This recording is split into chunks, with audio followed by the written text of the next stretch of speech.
This is the story of my great-grandmother, Hinda Leah Rosenbaum, though no one called her Hinda or Leah. She was Lusia.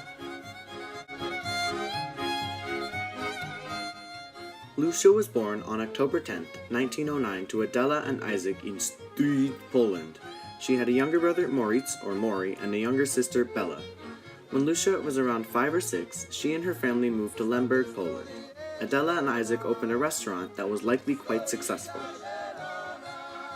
Isaac and Adela died in Bergen-Belsen in 1943 or 1944, but Lucia's brother Mori survived.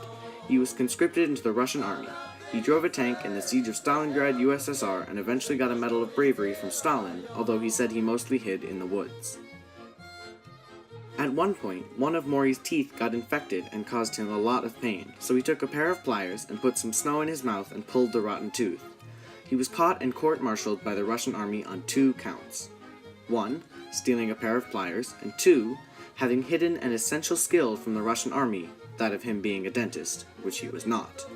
He was sentenced to serve as a dentist of the regiment, and his only tool were the pliers that he had stolen. That's all on Mori, now back to Lusia. Lusia went to school until 6th grade and met her husband Bruno Bank in Lemberg. They married when she was 21. No one really knows when Bruno and his brothers started their fur business in Berlin, Germany, but Lusia and Bruno were living in Berlin when my great-aunt Gila was born in 1933. Lusia had a talent for languages and quickly learned to speak German well. She opened a retail fur store in Berlin. Many of her customers were wives of active Nazis. Lusia became friends with her customers, and she was warned by them that she must leave Germany because of Hitler. The fur business that Bruno and his brothers owned engaged in importing and exporting of fur. This gave Bruno contacts in Canada as well as a place to hide some money. In 1938, just before the outbreak of World War II, Bruno, Lusia, and their daughter Gila left Berlin for Lemberg.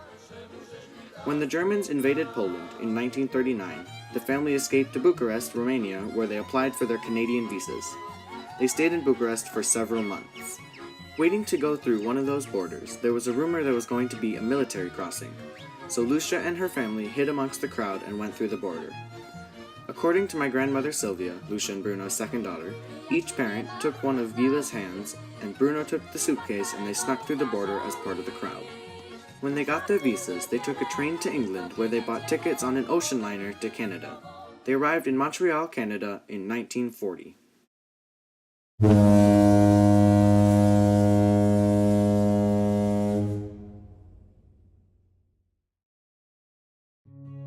Bruno established a fur business in Montreal, and Lusia worked with him. This is a picture of their business card. In 1943, Lusia had a second child, Sylvia, my grandmother. In 1946, Bruno died of coronary thrombosis, a heart attack, while on a business trip to New York. That left Lusia with 2 children, a 3-year-old and a 15-year-old. She needed to work to make money and feed them. She took over Bruno's business and became a dealer in raw fur.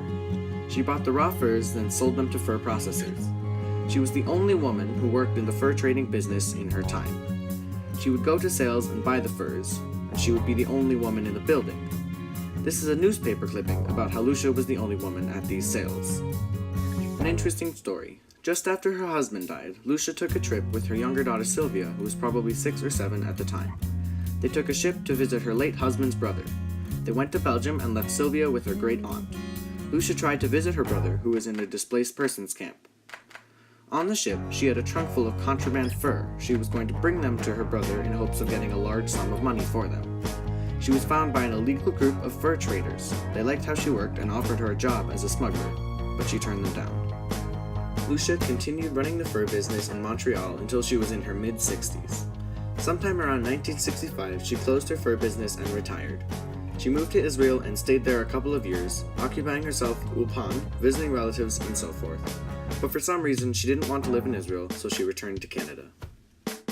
Instead of going back to Montreal, which wasn't the best for Anglophones, she went to Toronto and rented an apartment there. She was always good at making friends, and she did so, starting with a couple of women she knew. She visited her daughters, who lived on opposite sides of the US, from time to time. Unfortunately, Lusia gradually started down the slope that would lead to Alzheimer's.